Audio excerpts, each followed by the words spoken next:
शायद हम औरतें इंसानी नहीं होते हैं।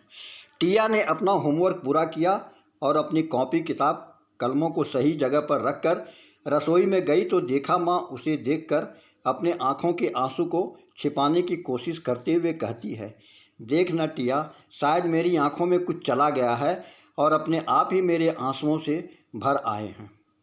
अब मैं तुम इतनी भी छोटी नहीं रही कि तुम्हारे आँखों में आए आंसुओं को और उनके पीछे की वजहों को समझ न पाऊँ। माँ, तुम क्यों चुप रहती हो? गलती तुम्हारी नहीं होती है, फिर भी पापा हर बार तुम में कोई ना कोई गलती निकाल कर तुम्हें जाने क्या क्या सुना देते। बेटा, पति हैं वो मेरे। माँ, क्या यह बात सिर्फ तुम्हें ही याद रहता है या पापा को भी कि आप उनकी पत्नी हैं? और पति पत्नी का रिश्ता साझेदारी का होता है, समझौते का नहीं। बेटा छोड़ ना, तू अपनी पढ़ाई पर ध्यान दे।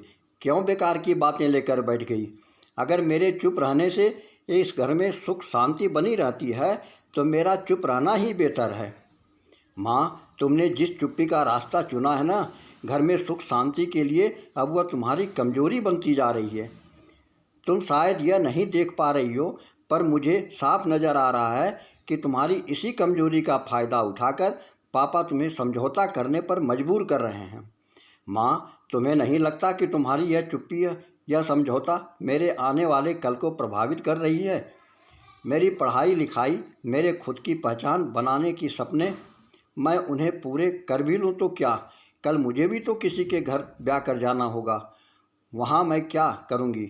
मैं तुम्हारी तरह चुप्पी और समझौते भरी ज़िंदगी जीने को मजबूर हो जाऊँगी, क्योंकि मैं भी तो यही चाहूँगी कि मेरे घर में शांति बनी रहे।